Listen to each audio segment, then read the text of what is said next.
3월 12일 금요일 말씀 동무입니다. 요한복음 12장 1절부터 19절 말씀인데 마리아와 가룟 유다입니다.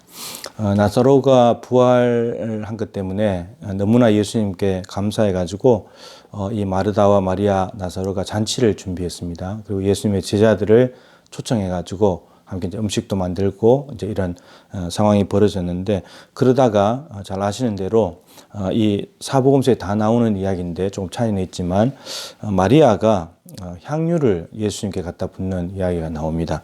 그래서 예수님의 발에다가 향유를 갖다 붓고 자기 머리털로 그 발을 닦아드리는, 그렇게 하니까 향유 냄새가 온 집안에 가득하게 되었다, 이렇게 되었습니다.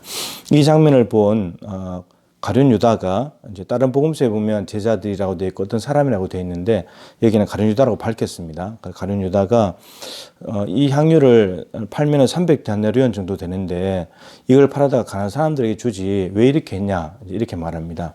그러니까 예수 한 사람에게 주는 것은 좀 아깝지 않냐, 많은 사람들에게 나눠줄 수 있는데, 이렇게 이제 이야기를 했습니다. 300데나리온은 아시는 대로 노동자 하루 품삯이 1데나리온이니까 1년치 월급에 해당하는 건데, 연봉에 해당하는데 그거를 그만한 가치가 있는 거였죠. 그걸 이제 허비했다고 지금 이야기를 하고 있습니다.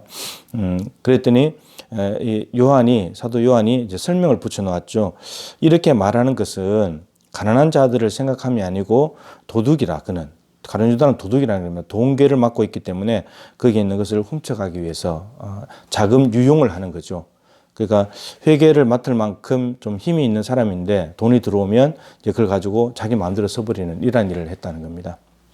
겉으로는 가난한 사람들 생각하는 것 같지만 근데 실상은 자기 배를 채우는 이런 사람이었다는 거죠. 자, 오늘 마리아와 가룟 유다인데 나는 어떠한 모습을 가지고 있는가? 우리 성경을 읽을 때 누구와 이렇게 좀 동일시하는 이제 그러한 생각을 가져야 도전도 받기도 하고 또 반성도 하고 이제 이렇게 되는 거잖아요. 마리아에게서 예수님은 300데나리온 향유를 갖다 드릴 만큼 귀한 분이에요.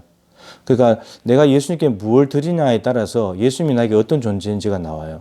예, 전혀 모르는 사람에게 대할 때 하고 옆집 아저씨 대할 때 하고 아버지 대할 때 하고 전혀 다르잖아요. 예, 그렇듯이 마리아에게서 예수님은 300데나리온 가치나 되는 향유를 드릴 만큼 발에 부어들어도 아깝지 않은, 그러니까 발을 닦는 건 종이 하는 일인데 그걸 지금 내려가서 그렇게 하고 있다는 거죠. 그렇게 해도 아깝지 않는 그 은혜가 너무 감사해서 순수한 마음과 사랑으로 헌신하는 거죠. 그런데 가룟 유다는 이제 값을 300데나리온 매겼지만, 그래서 가치가 드러나긴 했지만 사실은 마리아에게서도 중요한 것은 300데나리온이 아니고 향유예요. 향유 냄새가 가득했기 때문에 그게 중요한 건데, 가룟 유다에게는 돈이 중요하죠. 300데나리온, 이게 중요한 거죠. 근데 결국 자기는 어떻게 했습니까? 은 30에 예수님 팔아버렸잖아요. 노예 한 명 값으로 팔아버렸잖아요. 이런 거죠.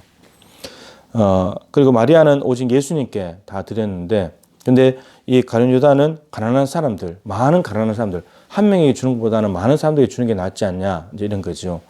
가룟 유다에게서 예수는 별로 중요하지 않아 보이는 것 같아요. 그리고 예수님께서는 이런 사건을 보시면서 마리아 편을 드시면서 내 장례를 준비한 거다, 이렇게 미리 말씀을 하셨죠. 곧 이제 십자가에 죽으실 텐데 죽으면 시체에다 향유를 바르고자 하는 향품을 그걸 미리 준비한 거다, 이제 이렇게 이야기를 했습니다. 근데 가룟 유다는 오늘 요한이 뭐라 그러냐면 예수를 잡아줄 사람이다.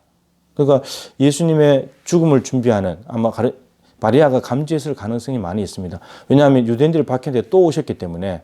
그래서 예수를 위해서 다 전부를 내어드리는 그런 사람이었다면, 장례를 준비하는 사람이었다면 가룟 유다는 우리 예수를 잡아줄 사람, 이런 사람이었죠. 그리고 마리아는 예수님의 은혜와 사랑에 너무나 감사해서 드렸잖아요. 근데 가룟 유다는 질책을 했습니다. 그 마태복음 보면 붕괴했다고 되어 있어요. 막 제자들이 붕괴해가지고, 아니 자기 것도 아닌데 마리아가 드리는 건데 자기들이 붕괴할 이유가 없잖아요. 근데 막 화를 낸 거예요. 근데 그 화를 내는 속셈 안에는 그게 뭐가 있냐면 이게 돈 욕심이 있다는 거죠. 훔쳐가는 것, 이런 겁니다. 이 훔쳐간다는 말은 반복적인 유용 행위예요. 한 번 일이 있었던 일이 아닌 거죠. 가룟 유다가 이 돈을 유용하는 재미에 빠졌어요. 계속해서 300데나리온이니까 엄청나게 큰 액수인데 그걸 유용할 수 있는 좋은 기회가 날아가 버렸다는 거죠. 그래서 마리아가 향유를 부었더니 집에 향유 냄새가 가득하게 되었는데 가룟 유다를 통해서 악취를 풍기게 되는 이러한 일이 벌어지게 되었습니다. 가룟 유다는 예수님을 믿는 것 같지만 안 믿는 사람이에요. 제자단에 속해 있지만, 제자 공동체에 있지만 예수님의 제자가 아닌, 예수님 따라가는 사람이니, 예수님은 하나님 나라를 위해서 십자가로 가고 있는데 가룟 유다는 돈을 쫓아서 가고 있으니까요. 전혀 다른 길이죠. 가난한 자들에 대한 관심이 있는 것 같지만 사실은 돈의 노예가 되어 있는 것이 가룟 유다입니다. 그리고 가까운 것 같지만 가장 먼 사람이 바로 가룟 유다입니다. 스스로 돈 욕심에 빠지는 순간 예수님과 멀어지는 거죠. 스스로가 멀어지게 되는 것입니다. 하나님을 향한 순수한 사랑은 오늘 가룟 유다에서 질책을 받았잖아요. 그리고 마태복음에는 분개했다 그랬잖아요. 이럴 수 있어요. 교회 안에서 하나님을 사랑하는 마음으로, 순수한 마음으로 뭔가 헌금을 하기도 하고 헌물을 하기도 하고 뭔가 헌신했는데 옆에 있는 사람들이 그걸 삐딱하게 본다는 거죠. 이런 경우들이 많습니다. 교회 안에는 없어야 되는데 교회 안에서는 오히려 그 사람들을 참 기뻐해주고 참 귀하다, 내가 못하는 일을 당신이 했구나 이렇게 해야 되는데 내가 못하는 일이니까 너도 못해야 돼 이렇게 갑니다.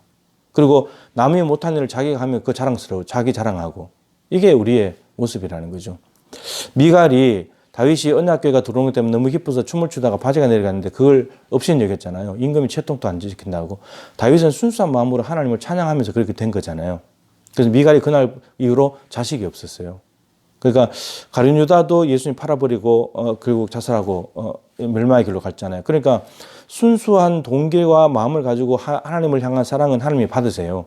기억하시고 다 알고 계세요. 근데 그들을 향해서 비난하고 못마땅해 하고 질책했던 사람들은 하나님에 대한 순수 사랑도 없을 뿐더러 저들은 반드시 하나님의 책망, 심판을 받게 되어 있다는 것입니다. 그래서 여러분 내가 못한 일을 남이 하면 오히려 자랑스러워하고 기뻐해주고 칭찬해주고 그렇게 하십시다. 내가 다른 사람이 안 하는 일을 내가 했다면 그거 자랑하지 말고 하나님 나를 써주셔서 감사합니다. 우리가 좀 그렇게 살 수는 없을까요? 마리아는 가장 귀한 걸 드렸습니다. 나를 위해서 자신의 전부를 주신 예수님께 우리는 무엇을 드리고 있을까요? 마리아를 통해서는 이걸 좀 우리가 생각해야 되겠어요. 우리에게도 향유가 있는데 우리는 어떤 향유를 붓고 있는지, 얼마나 가장 귀한 걸 드리고 있는지, 옆집 아저씨 수준은 아닌지, 아버지 수준인지, 아니면 정말 아무도 모르는 낯선 사람에게 하듯이 예수님께 헌신하고 있는 것은 아닌지 돌아보면 좋겠고, 가룟 유다를 통해서는 제자 공동체, 교회 안에 있지만 전혀 예수를 믿지 않고 예수님의 길을 따라가지 않고 예수님이 추구하는 삶과 전혀 다른 이기적인 욕심, 주머니를 채우는 이런 사람, 야망에 사로잡혀서 욕망의 노예가 돼 살아가는 그런 가룟 유다의 모습이 우리에게는 없는지, 다른 사람이 정말 성실하게 잘하는 것을 두고 시기 질투하고 우리 그들한테 비난하고 오히려 사람들을 매도하는 이러한 말과 행실을 넘는지 돌아보면 좋겠어요. 정말 교회가 순수한 사랑의 사람들이 정말 대접받는 곳, 아무리 작은 것을 가지고 하는 게 하더라도 존중해 주는 곳, 그런 공동체가 될 때 정말 교회다운 교회가 되지 않겠습니까? 우리 교회가, 저는 그런 교회가 되었으면 좋겠습니다. 마리아가 많아지는 교회, 그런 교회 될 수 있기를 축복합니다.